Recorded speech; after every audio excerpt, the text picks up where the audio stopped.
What's good with the YouTube of Convicts Perspective? It's your boy, Big Flacco, smashing, dashing, like Al Bundy right there real quick, sliding on through.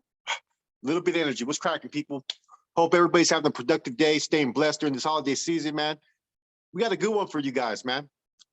We're going to discuss an article about Operation Stray Bullet, where some North Daniels out there in Tulare County were getting active. Getting real active out there, man. So without further ado, man, I'm gonna let Rojo get to this article, and then we're gonna give you guys a convict's perspective.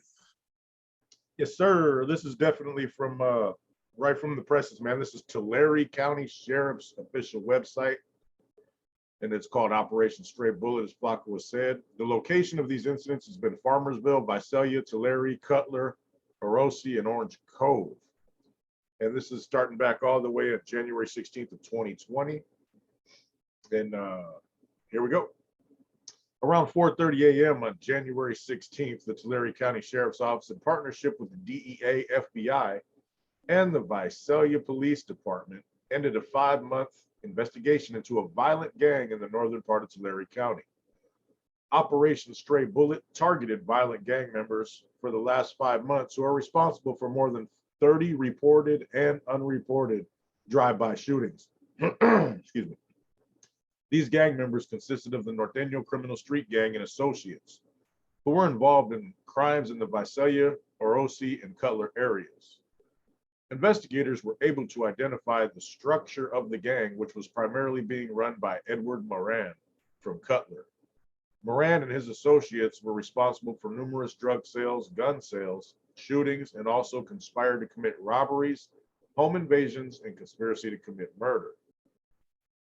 The TSCO investigation intensified when an 8-year-old girl was shot in Seville last September. She was rushed to the hospital, but we are happy to report that today she is fully recovered and doing great. Excellent.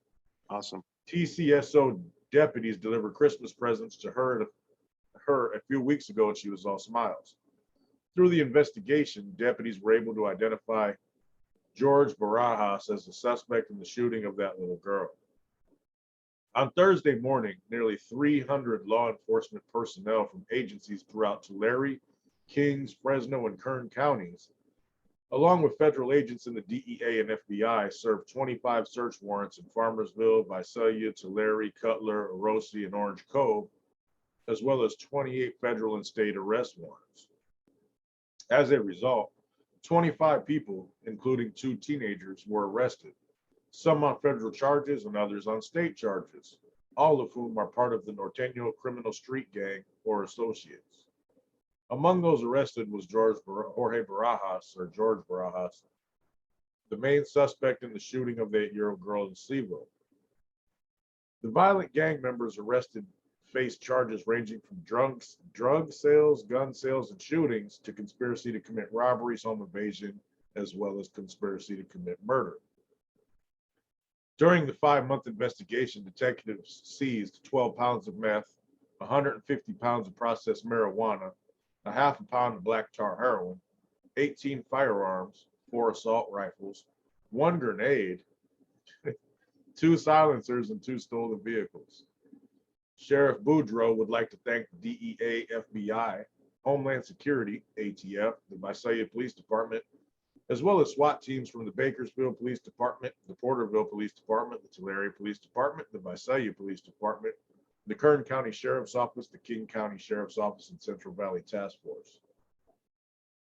This massive operation would not have been possible without help from all of these agencies. Thankfully, no officers were hurt during Thursday's operation.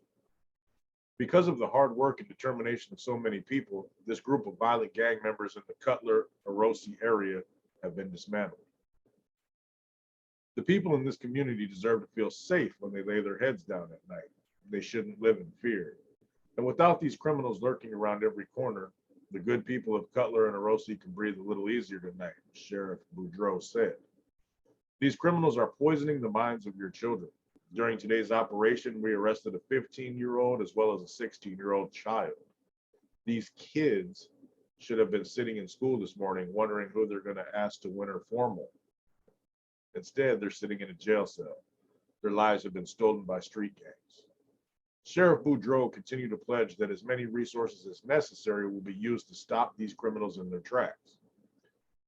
These violent criminals have no regard for human life, and they need to be stopped. And this morning, we did just that, he said. But we're not done. We know there are many more violent gang members out there, and we will continue to hunt them down and put them behind bars where they deserve to be. As sheriff, my number one priority is the safety of the people who call Tulare County home. Today, I can proudly say we are safer than we were yesterday. And with each criminal we track down and take off the streets, we will be safer than we were the day before. The following suspects were arrested during Operation Stray Bullet. Edward Moran, 27 years old, out of Cutler, arrested for assault with a deadly weapon, gang conspiracy, sales of an assault weapon, burglary of an occupied residence, possession of a firearm while being a documented gang member, possession of a controlled substance for sale, possession of marijuana for sale, bringing a controlled substance into a jail facility, among gang enhancements. Leslie Moran, 28 years old, out of Cutler, sales of an assault weapon, gang conspiracy, gang enhancement, burglary of an occupied residence, possession of a firearm while being a documented gang member, possession of a controlled substance for sales. Humberto Contreras, 26 years old, Cutler, sales of an assault weapon, gang conspiracy, gang enhancement. Armando Gonzalez, 29 years old, Visalia, possession and transportation of a narcotics, it says narcotics, for sale, gang conspiracy. George Barajas, or Jorge, 19 years old, Cutler, possession of a firearm while being a documented gang member, a gang enhancement, possession of a controlled substance for sale, assault with a deadly weapon, attempted murder. Christian Bravo, 19 years old, Cutler, felon in possession of a firearm while being a documented gang member, gang conspiracy, possession of a controlled substance for sales, gang enhancement. You're hearing these charges, ladies and gentlemen. Mark Montemayor, 22 years old, Orosi, possession of marijuana for sales, maintaining a resident for sales. Gregorio Rodriguez, 33 years old, Farmersville, possession and transportation of narcotics for sale, gang conspiracy.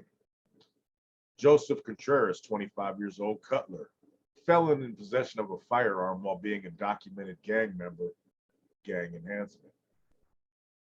Catalino Mondragon, 20 years old, Rossi, transportation of marijuana across state lines, gang conspiracy, gang enhancement. Jose Ocampo, 21 years old, Cutler, assault with a deadly weapon, gang enhancement. Felipe Serrano, 29 years old, Dinuba, possession of assault weapon, felon in possession of ammunition, felon in possession of a firearm, possession of a silencer, sales of marijuana. Eddie Berto Alvarado, 26 years old, Orosi, bringing a controlled substance into a custodial facility, gang conspiracy, gang enhancement. Miguel Reynosa, 25 years old, Cutler, felon in possession of a firearm while being a documented gang member, gang conspiracy, possession of a controlled substance for sale, gang enhancement. Daniel Herrera, 18 years old, Cutler, assault with a deadly weapon, sales of an assault weapon, possession of a firearm while being a documented gang member, gang conspiracy, burglary of an occupied residence, sales of marijuana, transportation of a controlled substance for sale, gang enhancement. Jesus Rodriguez, 23 years old, Visalia, assault with a deadly weapon, gang conspiracy, burglary of an occupied residence, sales of marijuana, gang enhancement. George Aquino, 27 years old, Cutler, sales of an assault weapon, felon in possession of ammunition, possession of an assault rifle, possession of a firearm while being a documented gang member, gang conspiracy, gang enhancement. Gang enhancement. Everything we've been talking about for months. Everything we've been telling everybody. Yeah, there's still a couple more. Ismael Contreras, 44 years old, Orosi, possession of an assault rifle, possession of a controlled substance. Myra Carrillo, 32 years old, Orosi, possession of marijuana for sales. 16-year-old male, Cutler, possession of a stolen vehicle, gang conspiracy, gang enhancement. 15-year-old male, Cutler, possession of a stolen vehicle, gang conspiracy, gang enhancement. Marissa Cervantes, 24 years old, Visalia, unrelated warrant. Yeah. Adira Orozco, 35 years old, Dinuba, unrelated warrant, wanted suspect. Jared Martinez, 18 years old, Visalia, possession of a firearm while being a documented gang member, gang enhancement. Juan Contreras, 23 years old, Rossi, possession of a firearm by a documented gang member.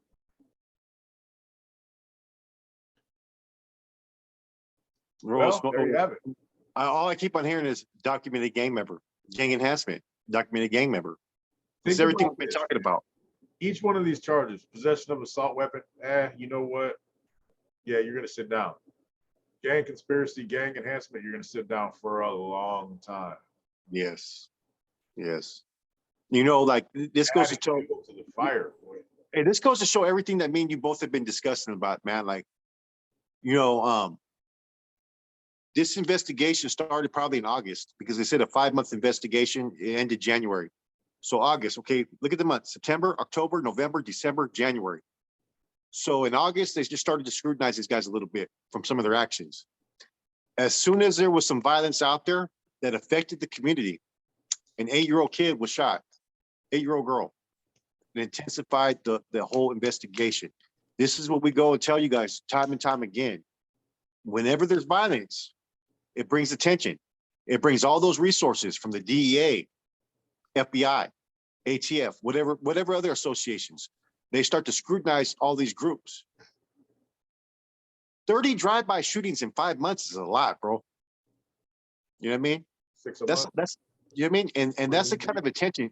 And when I'm tripping off when I'm looking at this, right? And you know, I'm recalling certain things when I was gang banging, bro. You know, and when I was out there working with, you know what I mean, doing what I was doing, you know what I mean? And the street gangs that back then in our time era, up until I was no longer active, none of them were as sophisticatedly organized as such as you're seeing today. You're seeing indictments in San Jose where hoods are getting indicted. You're seeing indictments in Salinas, all these different areas. That's the biggest evolution I've seen as far as in the state of California with these gangs, is that these gangs are now more organized, structured, and that influence has to be coming from somewhere. You know what I'm saying?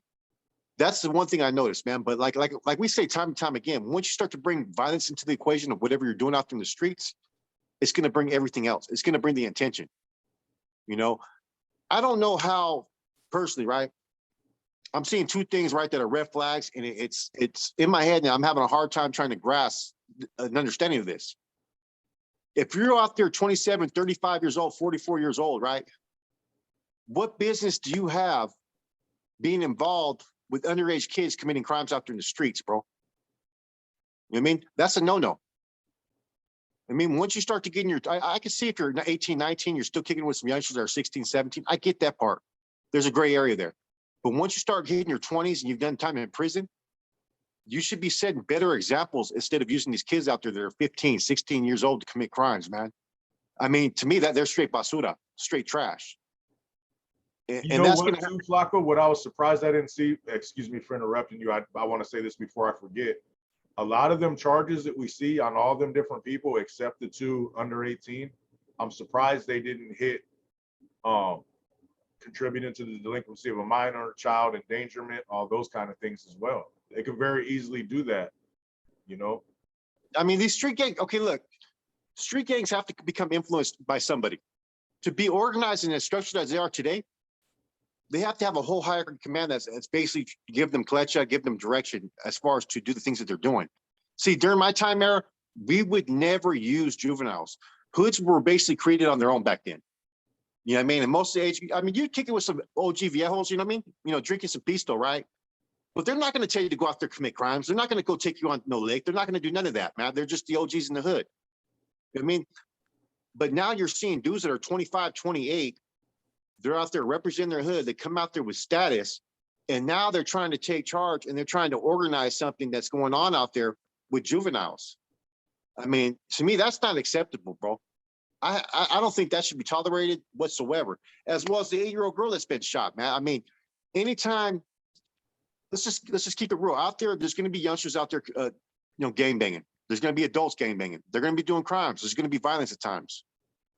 You still have to do your due diligence, your proper investigation before you go do what you do, before you handle your business, to make sure that there's no innocent civilians, parents, mothers, spouses in that household that are not involved in that lifestyle. You know what I mean? Based upon the fact of what happened with this, there's going to be a lot of people, in my personal eyes, if I was running the investigation on this, there's a lot of dudes I'd be deeming no good over this, straight up. I mean, of course, you're going to conduct proper R&I, research and investigate, find out who was talking with who and who had the influence and so forth, right? But man, this whole case, man, it's crazy, bro. Yeah, you know, I was never into letting the juveniles kick it or be around or talk around them or anything. There was one little youngster who was, lightweight homeless and fending for himself, that was kind of, put on to make a little bit of money because of his circumstances. But that's the only instance in my mind, thinking back throughout my career as an adult, that comes out where, maybe we shouldn't have done that. You know what I mean? But he was the little homie. His older brother was the homie. His parents were knocks, and he would have been out there really, really struggling without that assistance. You know what I mean? But at the same time, was it right? Not necessarily, but our thing was always, man, you ain't really about that action until you've already caught your first little bid on things that you chose to do with your peers. You know what I mean? Like, you're 15, 16, of course, you're out there representing. There's nothing that can be done to stop it. The more you try to stop it, the more they're going to rebel and be sneaky about it and not even ask for your advice or nothing. But we didn't even really associate with you. And this goes for like Concord and Pittsburgh both, until you've done like a little bit that you earned by yourself. Not because the big homies, myself, Polar Bear, Crazy Boy, Shadow, none of them cats told you to do. You know what I mean? Once you did a county bid or whatever, YA, okay, you're pretty much good to function now. But we were never contributing, and this wasn't even something we thought about, from a gang perspective. It was something we thought about just as adults, not wanting to misguide, people who still have their whole life ahead of them. You know what I mean? Not that we were more righteous than anybody else or nothing like that. We weren't trying to be like that. We were just using common sense. Like, little homies would be like, hey, nah, bro, don't even worry about it. That's not something for you to worry about. You guys are cool to come barbecue. If you bring your own beer and your own weed, we're not going to stop you. You know what I'm saying? But we're not going to contribute to that until you've already done a bid that you've earned, messing around with the peewees, essentially. You guys do your thing, whatever, get to a fight, you guys assault, deadly weapon, whatever. We're not going to promote that activity, though. You're not going to put in no work on our behalf. We can handle our own shit. You know what I mean? And it's just a shame that, us being pretty much naive based on where we were from and the lack of influence that the group as a whole had in that community, we just used our common sense and better judgment that we don't need you. We got money starts to supersede everything. I can think of two situations, right? And I'm going to discuss them real quick, Rojo. Okay, so I talk about during my time out there as far as on the streets, right? Having my own crews, having a little bit of jurisdiction to do some things, right? And one of the things that I was instructed to do was to start finding people, have different people that either were sent to me, or different people that I plugged into that were from different neighborhoods. And what I would do is I would plug them with a couple of people. I recruited a couple of people as bros at that time. And what I would do is I would have them establish two manpowers under them. You know what I'm saying? It could be from a hood out here in the east side of San Jose. It could be out here in Santa Clara, Sunnyvale, whatever. So I'd have different people, and then I wouldn't have to deal with those people that were under them. So one time I'm recruiting some dude I did time with, right? And I told him to bring me two names. You know what I mean? Because I need the whole list to put it on the books. When he brought me those names, bro, it was two 15-year-old kids, bro. You know what I mean? And I'm like, man, as beneficial as this might be, I can't accept this, bro. This is not what we're about, bro. And if you're gonna be working doing illicit crimes, you're in your 20s with kids that are 15 years old. This is not going to end good for you, bro. We don't support that. You know what I mean? Kids out there, they're going to do what they're going to do when they get in the hood, they get jumped in, they do their thing, whatever. That's on them when they're at that in that age bracket. But we're talking criminal organizational biz now. You know what I mean? To where we have to set a higher standard, and we can't employ juveniles in our activities. Now, that was one situation. I'm not going to say what hood or where he's from or anything like that, man. But it was an interesting thing to where I had to lace them up like, no, we can't accept this. You know what I mean? I mean, they're barely old enough to have a job, and now they're expected to kick in $200 a month. Now that's not going to happen. You know what I mean? The other time was I got out around 2002, and one of the homeboys wanted to work with me. He did some time, right? And but he started to go on a recruiting frenzy for the hood. And some of the people he was recruiting at the time were like 14, 15. So I'm going over to his house to drop him off work. There was 14 and 15-year-old kids up in the house that they ended up getting, all of them ended up getting in the hood, man. But I'm like, man, you shouldn't be doing with this, man. One of them was a homeboy from our hood's brother that was locked up doing some at the time. And I spoke out like, bro, you shouldn't be doing this, bro. Like, this is his brother. This is his decision. You're corrupting these youngsters, bro. I mean, he was lightweight, 19, 20 years old, you know what I mean, which is a gray area, man. But it's not something we're supposed to be acceptive of. You know what I'm saying? That's the whole thing that I've seen. Like, the evolution has changed in these gangs now, bro. Like, what you're seeing across to California, right? And it's not just the Northerners, it's the Southerners too. The hoods are a lot more structured, and they're in line with the prison politics that are giving them directives that they're like an extended olive branch off the NF's bidding out there in the streets. You know what I mean? Someone to be doing what they're doing on the streets at that level has to have influence from someone that's involved in one of these prison organizations. It's just not going to happen otherwise, you know? And sometimes that pressure to people come out there and they start to have that John Gotti syndrome. They get a little jurisdiction, a little authority. They start to get things organized. You know what I mean? Sometimes they start hitting that beepa too. You know what I mean? They come up with these crazy ideas of how they're going to run everything. And this is a classic example. I'm not saying the dude was high, man, but when you're out there trying to establish something, right? And you're moving product, you're transporting stuff, you're doing home invasions, and then you're also ordering drive-by shootings out in the streets, you're bringing nothing but attention to the community. Someone's going to answer for all your misdeeds. The one thing that I remember during our time era, okay, was those that were involved in the mix with the regiment, working for the NF, working for a crew, we didn't want you involved in all that BS. We wanted to avoid violence. There was enough neighborhoods out there and individuals that were willing to assist that just off our palabra, we would expect them to handle their business. You get what I'm saying? Yeah. You know, but now it's kind of changed. It's changed a little bit. Now everybody wants to be that guy and everybody wants to be influenced and all that, man. And all you're seeing is a long list of indictments, city after city after city. I mean, this is Tulare County. We've done about 3 or 4 spills on Tulare County spills on indictments. San Jose, you know what I mean? The Operation Quiet Storm. You had 2 hoods that were indicted in that one, and there's much more to come. So the whole thing that's going on, people are not realizing it's not working. You know what I'm saying? You got to come to terms that, okay, look, we're engaged. If we really care about our gente out in the streets, we can no longer try to control the drug trade, control the violence, because all we're doing is contributing negatively to our communities, and we're locking our gente up. I mean, those assault rifles alone, you're looking at Fed time straight up off top. You know what I'm saying? I got caught with the chopper one time, and it was 4, 6, and 8. That's the low, mid, high. You know, and I was a strike candidate, so they doubled the 8, and then you got prison priors, man. I was looking at 18 at 85%, and I didn't even brand this shit. I didn't, nothing. It was just in the trunk, bro. You know what I mean?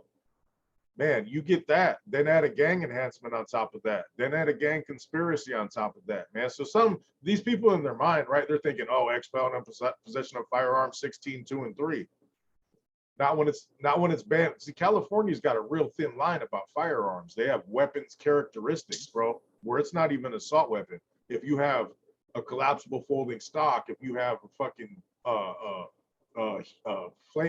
shroud, you know what I mean, to reduce the muzzle flash, not a silencer, just a flash reducer.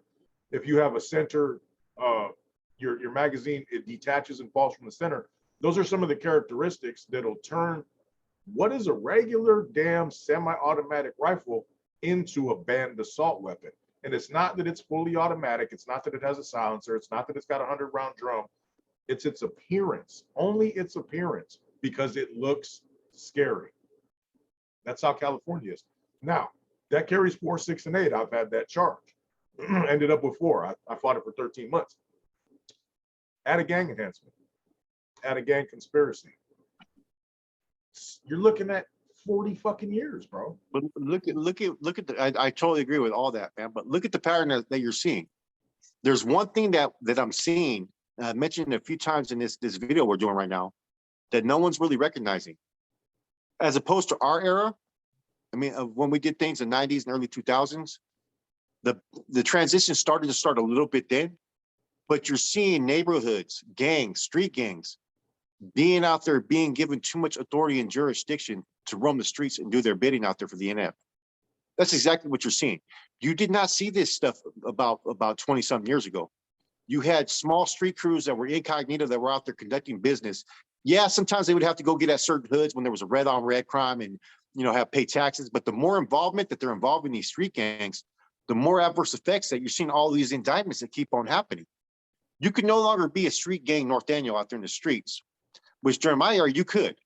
My hood, when we were young as kids, we had no affiliation with the NF, no involvement. That to us, it was taboo. Yeah, we didn't either. You know what I mean? Now everybody has involvement with the NF or a big homie or this and that. And all you're seeing is the same pattern. You know what I'm saying? Indictment after indictment after indictment. And the gang enhancements are getting bigger, they're getting worse, longer time, associates. You know what I mean? And they're gonna hit you with everything that they can. You know, and the pattern continues. There's a pattern here. Like it's you know, what's insanity? Insanity is doing the same thing over and over again, expecting different results. And that's what you're seeing here, you know, and the generational influence of gang members out there, dudes that are getting out of prison, right? And instead of having the right attitude towards the youngsters that are 15 and 16 out there in the streets, stay in school, get a job, don't be like me, do something different. Instead, they're giving them a banger and a sack saying, get to work. You know what I've seen that changed a lot of things too, just in where I'm from, Concord, Pittsburgh, Antioch, right? Is in the 90s and early 2000s, the feds would come through and arrest all the ballers. Now they had lightweight affiliations, you know what I mean? But they weren't like really homeboys, like they kicked it and, you know, they would ride if things were things, but they were hustlers. Well, the feds would come in there and get them guys, send them off to the feds because people where I'm from are more into the hustling than gang banging. You know what I'm saying? They wanted to make money.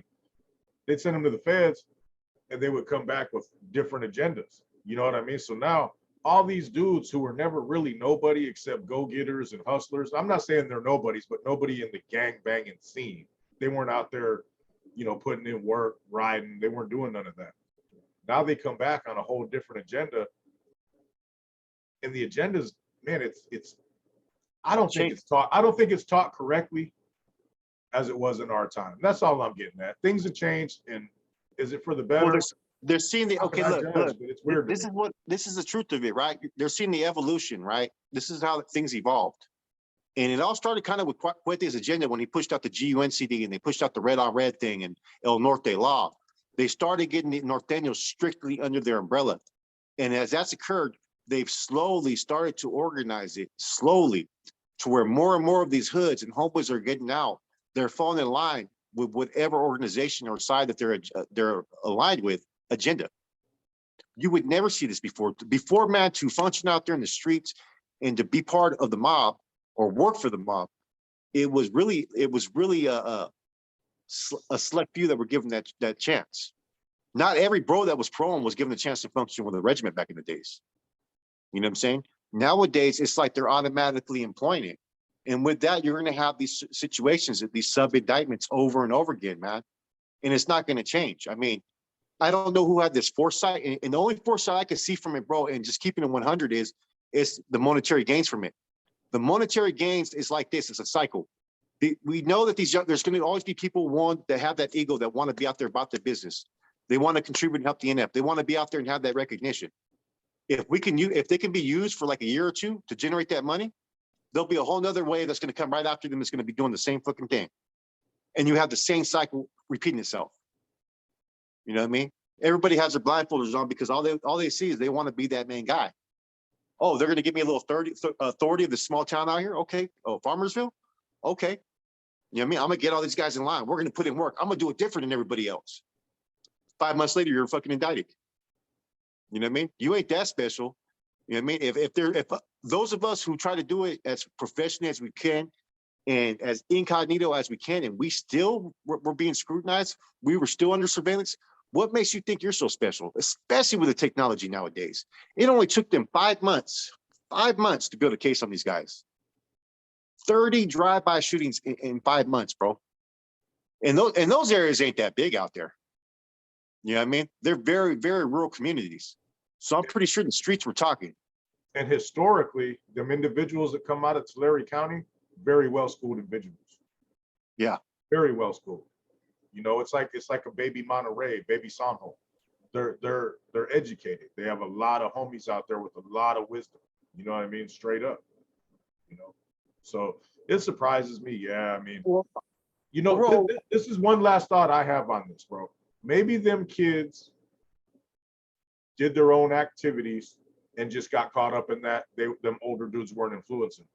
But you know, I like to have a message in almost every video. Today's message it's not a lesson, but it's like an opinion. If you're out there and you're a grown man, stop having teenagers do your bidding. They're going to do what they're going to do. And if they keep continuing that lifestyle, they're going to end up with you. But don't influence that, man. Do you want somebody doing that to your kids? You don't. I promise you don't, unless something's wrong with you. Don't influence my kids. You know what I'm saying? So don't influence the next month. MFers kids. That's all. Use your head, man. And another thing too, man, but to reiterate the thing about the 8-year-old girl, there's no excuse for that. You know what I mean? You do not risk any type of, I mean, not that I'm condoning any type of criminal activity at all, bro. Okay. But it's a no-no. Family, kids, and so forth. You do your homework. You know what I'm saying? When you're doing a drive-by, you do not know where that bullet's going to hit. Therefore, you have to be accountable and responsible for that action. You know what I'm saying? And the fact that someone hit an 8-year-old girl, to me, that's a non-salvageable offense. They got to be deemed. They're no good. I mean, there's no excuses. The same thing when I hear stories about people trying to do home invasions of their kids in the house, and we didn't know we had to abort. You're a piece of shit for that. You should have did your fucking homework before you did it. Yeah. You get what I'm saying? Yeah. Hey, I'll tell you what, man. I ain't no killer or nothing like that. I live my life. But if I wanted to creep you and there were 7 people in your van, you would be the only victim, bro. Straight up. Yeah. You know, get yourselves together out there, man. Anytime you hit a kid, you should get whacked. You should get whacked. So that's one thing that these O's, so that the organization stands by. They do not condone any acts where there's kids present, or any acts to where innocent civilians are there. Yeah. It's a green light. You know what I mean? You seen what the inmate did to that dude that got a little sick with it. They killed him on death row yard. It's not going to be tolerated, man. And that's just the thinking. When you're out there, people are out there gang banging and doing what they're doing. They don't realize their actions could affect those in the community, man. You know? Here is one lesson of the day. That was like a bit of advice. Here's the lesson. Drugs in a criminal organization, they're like oil and water. Straight up. You get out there and you make them dumb decisions because you were do. That's what's going to happen to you. Slow your roll. Don't kill no kids, man. It's your boy Rojo, Big Flacco. Be an asset to your community. That's right. Have a good day, y'all.